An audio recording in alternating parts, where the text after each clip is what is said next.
مرزا صاحب کے دعوی نبوت پر اس طرح بھی غور کرنا ضروری ہے کہ انہوں نے عوام اور ملت اسلامیہ کے سامنے کیا لاہ عمل رکھا، زمانے کے مسائل کے حل کے لیے کیا نئی آگہی بخشی، اور سیرت و عمل کے اعتبار سے کیا بلند نمونہ چھوڑا۔ ریئلزم اور پریگمیٹزم کی اس میزان پر پرکھنے کے لیے ہمیں 19ویں صدی کے عالم اسلام اور مسلم ہندوستان کی طرف پلٹنا ہوگا۔ 19ویں صدی کا سب سے بڑا واقعہ جسے کوئی مورخ نظر انداز نہیں کر سکتا، یورپ کا عالم اسلام اور ہندوستان پر قبضہ ہے۔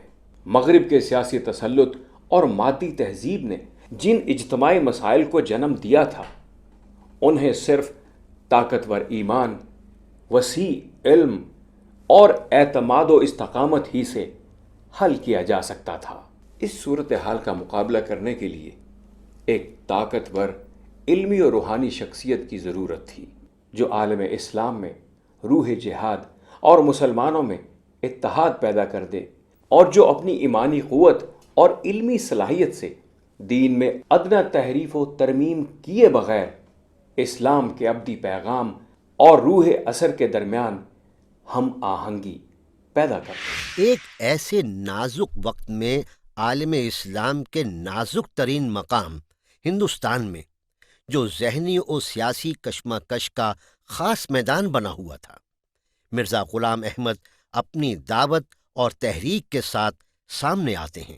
وہ عالم اسلام کے حقیقی مسائل و مشکلات اور وقت کے اصلاحی تقاضوں کو نظر انداز کرتے ہوئے اپنی تمام ذہنی صلاحیتیں، علم و قلم کی طاقت ایک ہی مسئلے پر مرکوز کر دیتے ہیں۔ وہ مسئلہ کیا ہے؟ وفات مسیح اور مسیح موعود کا دعویٰ۔ اس مسئلے سے جو کچھ وقت بچتا ہے وہ جہاد کی تنسیخ اور حکومت وقت کی وفاداری کی نذر ہو جاتا ہے۔ حقیقت یہ ہے کہ مرزا صاحب کی 25 سالہ علمی زندگی اور جد و جہد کا مرکز یہی مسئلہ اور مخالفین کو گالیاں اور ان کی موت کی پیش گوئیاں ہیں۔ حیات مسیح، نزول مسیح اور مرزا صاحب کے دعوی سے پیدا ہونے والے مباحث نے مسلمانوں کے اجتماعی مسائل حل کرنے کی بجائے مسلم معاشرے میں ذہنی انتشار اور غیر ضروری مذہبی کشمکش شروع کر دی۔ وہ اگر کسی چیز میں کامیاب کہے جا سکتے ہیں تو صرف اس میں کہ انہوں نے اپنے خاندان اور ورثاء کے لیے ایک مذہبی ریاست پیدا کر دی، جس کے اندر ان کو مادی عیش و عشرت اور قوت حاصل ہے۔ کیا یہ وہی امام مہدی، مسیح موعود اور مجدد ہے جس کے آنے سے اسلام نے غالب آنا تھا، جس کے انتظار میں نسلیں گزر گئیں؟ وہ کیا آیا کہ کانوں کان دنیا کو خبر نہ ہوئی؟ اگر ایک استاد اپنے کسی شاگرد کے بارے میں یہ بتائے کہ وہ میرا شاگرد جب آئے گا تو آپ دیکھنا کہ سارے معاملات سیدھے ہو جائیں گے، تو وہ لوگ دیکھتے ہیں کہ استاد کیسا ہے۔ اگر استاد شان والا ہے تو شاگرد کے بارے میں بھی ایکسپیکٹ کیا جاتا ہے کہ وہ بہت شان والا ہوگا۔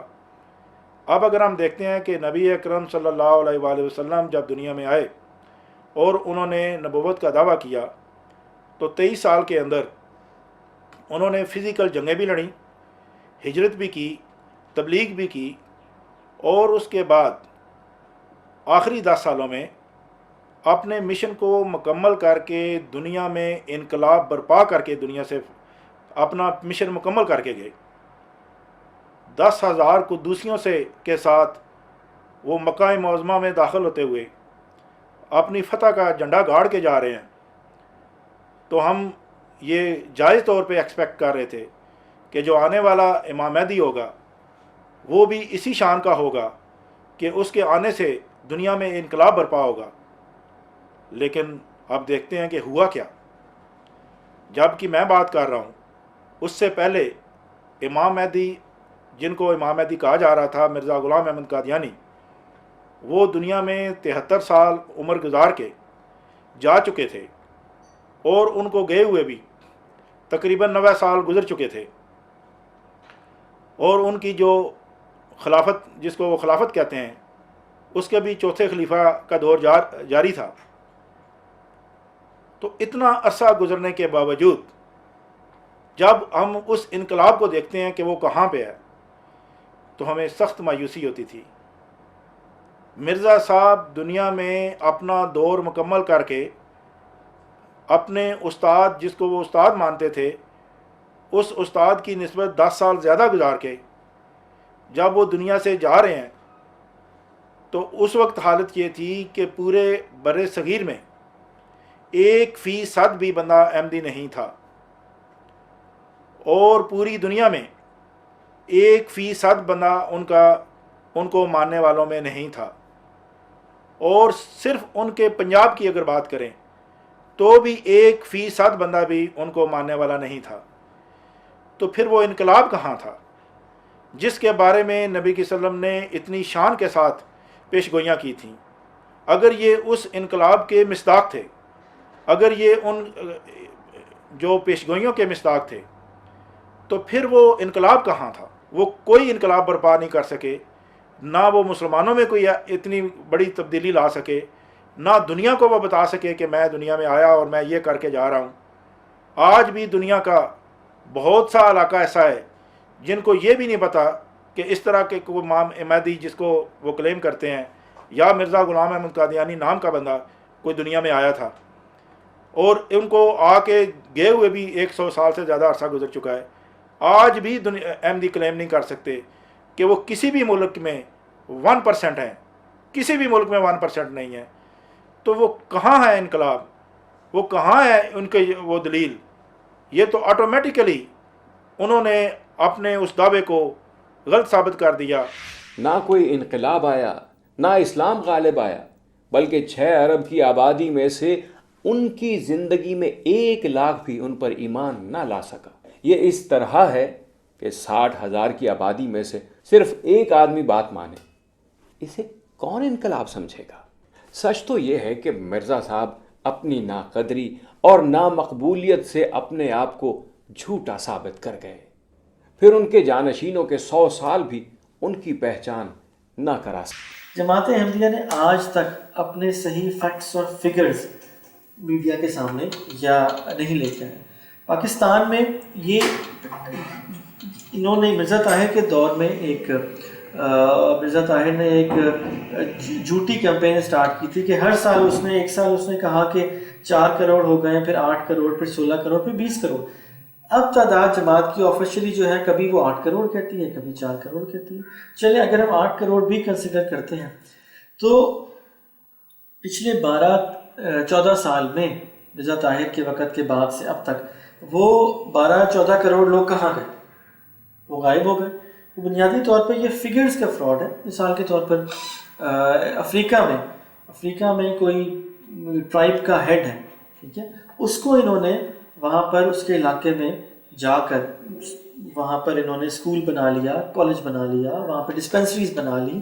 تو اس کے بعد اس کو یہ کلیم کرتے ہیں کہ اس کے انڈر مثال کے طور پہ 10 لاکھ اس ٹرائب کے ماننے والے ہیں، جو جنگلی جاہل لوگ ہیں، ان کو یہ کہتے ہیں کہ احمدی. میں آپ کو اور پاکستان میں میرا کبھی میں اس کو گارنٹی کے ساتھ کہہ سکتا ہوں، اور یہ چیلنج ہے کہ پاکستان میں 3.5-4 لاکھ سے زیادہ احمدی نہیں ہے. 3.5-4 لاکھ سے زیادہ احمدی نہیں ہے. یہ بھی بہت بڑی فگر ہے، اور اگر ہیں تو they have never share their figures. صرف یو کے میں دیکھیں انہوں نے یہ کہا تھا کہ یورپ سے ہم اسلام کی نشت ثانیہ کا آغاز کریں گے. مرزا طاہر جب پاکستان سے بھاگا تھا، اس کے بعد سے اگر اسٹیٹسٹکس دیکھیں تو پچھلے 5-6 سال میں ابھی تک یہ جو آن ریکارڈ شو کرتے ہیں وہ 2000 یا 2200 لوگ ہیں جنہیں کہتے ہیں کہ یہ احمدی ہوئے. I am talking about you کے، جس میں بھی زیادہ تر وہ تعداد ان کی بڑی ہے. زیادہ تر وہ لوگ ہیں جو جرمنی سے یا دوسرے ملکوں سے وہاں پر آئے ہیں، یا وہ لوگ ہیں کہ جو اپنے سیاسی پناہ کے لیے وہاں پر جاتے ہیں، جن کو یہ نومبائی کہتے ہیں. مثال کے طور پہ ایران سے، عراق سے وار کے بعد جب لوگ نکلے ہیں تو جو لوگ مذہب سے بھاگنا چاہتے تھے یا سیاسی پناہ لینے جاتے تھے، وہ نوجوان لڑکیاں اور لڑکے، ان کی تعداد یو کے میں پہنچ جاتی ہے اور وہاں پہنچتے ہیں. وہاں پر جا کے وہ سیاسی پناہ بھی لیتے ہیں، وہاں پہ جا کے ان کی شادیاں بھی کراتی ہے جماعت، خاص طور پہ لڑکیوں کی بھی، نوجوان لڑکیوں کی جو دوسرے ممالک سے بھاگ کے آتے ہیں سیاسی پناہ کے لیے، and once they get married, جن کو نو بائی کہتے ہیں، وہ وہاں پہ نظر ہی نہیں آتے. جماعت کافی عرصے سے، بلکہ پچھلے اگر 100 سال کا ریکارڈ دیکھا جائے تو جب کبھی کسی بھی فورم پہ ان سے تعداد کا پوچھا گیا تو انہوں نے اس کو سوال کو گول کر دیا اور تعداد کا کبھی ذکر نہیں کیا. ہاں یہ کہتے تھے کہ جلسہ میں ہمارے جناب 1 لاکھ بندہ آ گیا، لہذا اس سے آپ اندازہ کر دیں کہ ہم 30 لاکھ ہوں گے یا 50 لاکھ ہوں گے. یہ کوئی اعداد و شمار کا طریقہ نہیں تھا. پاکستان کے کسی بھی ادارے میں کسی بھی اعداد و شمار میں آ جائیں تو کبھی بھی یہ 1% بھی ثابت نہیں ہوں گے. یہ جب بھی ثابت ہوں گے یہ 0.1% ہوں گے. 1000 میں ایک بندہ ملے گا. جہلم کی میں بات بتا سکتا ہوں، ضلع جہلم میں 15 لاکھ سے 20 لاکھ لوگ موجود ہیں. اس آبادی میں احمدیوں کی تعداد 1000 نہیں ہے، وہ 700 سے 800 کی رینج میں ہے. ضلع چکوال میں ان کی تعداد 400 سے 500 کی رینج میں ہے، اور یہ 4 سے 500 کی رینج جو میں بتا رہا ہوں یہ بھی 10 سال پہلے کی ہے. اب وہ بھی نہیں ہوگی، وہ بھی کم ہو چکی ہوگی کافی. ضلع راولپنڈی میں جہاں پہ 40 لاکھ کے قریب آبادی ہے، ان کی تعداد 1% تو کیا، یہ ٹوٹل 3000 کے قریب ہے. 1% ہونے کی صورت میں یہ 40,000 ہونے چاہیے تھے، جبکہ یہ 3 سے 4000 ہیں. ضلع اسلام آباد میں ان کی تعداد 1.5 سے 2000 ہے. ضلع لاہور میں جس کی آبادی 1 کروڑ کے قریب پہنچ چکی ہے، وہاں 1% بھی اگر لگایا جائے تو 80-90 ہزار یا 1 لاکھ ہونے چاہیے. وہاں ان کی تعداد 8 سے 10 ہزار کی رینج میں ہے. میں ایک پرسنل اگزامپل دیتا ہوں آپ کو. میں اسلام آباد پاکستان میں اسسٹنٹ سیکرٹری تبلیغ رہا تھا، اور میں نے اپنے ہاتھوں سے وہ فارم بنائے تھے جو کہ تقریباً 2000 بیتیں نئے احمدی تھے، جو کہ اسلام آباد میں افغان بستیوں کی بیتیں تھیں. یہ مرزا طاہر کے دور میں ایک بیتوں کا ڈرامہ چلا تھا، اور ہر کوئی آگے سے آگے بڑھ کر بیتیں شو کرتا تھا کہ ہم نے اتنے لوگ احمدی کیے. اور ہم نے کیسے کیا، اللہ تعالیٰ معاف کرے، لیکن جو ہم نے کیا میں آپ کو بتاتا ہوں. افغان بستیوں میں ایک بیت فارم ہوتا تھا جس میں مثال کے طور پہ حلیمہ بی بی، آگے اس کے 9 بچے. اب وہ وقتی طور پہ افغان بستیاں آباد ہوئی تھیں. ان لوگوں کو جا کے میڈیکل کیمپس لگا کے ان کو کچھ دنوں کے لیے کھانے کھلا کے ان سے وہ فارم سائن کرائے گئے تھے. اور آج تک ان لوگوں کا کوئی پتہ نہیں، کوئی علم نہیں کہ وہ کہاں پر موجود ہیں، کہاں گئے، وہ بیتیں کدھر ہیں، وہ خاندان کدھر ہیں. تو یہ بیتوں کا ایک فراڈ جو ہر احمدی جانتا ہے، جانتے بوجھتے اس کو پتہ ہے کہ یہ فراڈ ہوا تھا. تو یہ سب جانتے ہیں، یہ نمبر گیم ہے جس کو یہ کبھی پروو نہیں کر سکتے، اور دن بہ دن زیادہ ہونے کی بجائے یہ کم ہوتے جا رہے ہیں. اگر ان کے نمبرز ہیں تو یہ اپنے اسٹیٹسٹکس اس کو شیئر کریں، share it with the world, کہ یہ ہمارے لوگ ہیں، یہاں رہ رہے ہیں، اتنے لوگ ہیں. تو یہ نمبر فراڈ یہ صرف اپنے ہی چینل پہ، اپنے ہی ٹی وی پہ، اپنے ہی لوگوں کو دکھانے کے لیے. طاہر احمد ایک سیاسی ذہن رکھتے تھے. انہوں نے ایک اسکیم شروع کی تھی عالمگیر بیت کی. جب عالمگیر بیت کا اعلان ہوا اس وقت میں نائب امیر جماعت ضلع جہلم تھا. ہمیں ضلع جہلم کے لیے 50 بیتوں کا ٹارگٹ ملا، جبکہ پوری دنیا کو یہ کہا گیا کہ 2 لاکھ کا ٹارگٹ ہے. اور وہ ٹارگٹ تقسیم ہوتے ہوتے ہمارے ضلع کے حصے میں 50 بیتوں کا آیا. میں نائب امیر جماعت ضلع جہلم تھا، لہذا میرے اوپر ذمہ داری تھی کہ اس مسئلے کو حل کرنا ہے. ہم نے کوشش کی، اور جو پرانے احمدی تھے، جن کے کوئی دادا احمدی تھے یا کوئی رشتہ دار احمدی تھے، یا وہ پہلے احمدی تھے مگر اب نہیں ہیں، ان لوگوں کو اکٹھا کر کے اور بیتیں کروا کے تو 70 بندوں کو ہم نے بیت کروا دی. اور ادھر جب ہم نے یہ ڈاٹا بھیج دیا تو اوپر سے اعلان ہو گیا کہ 2 لاکھ عالمگیر بیت کے حوالے سے 2 لاکھ بیتیں ہو چکی ہیں. جب 2 لاکھ کا ٹارگٹ پورا ہو گیا تو اگلے سال کے لیے یہ 4 لاکھ کا ٹارگٹ مقرر کر دیا گیا. ہمیں ٹارگٹ ملا جہلم میں کہ آپ نے پہلے 70 کروائی ہیں، اب 150 کا ٹارگٹ ہے. ہم نے اب جو لوگ اکٹھے کرنے تھے وہ تو کر لیے تھے،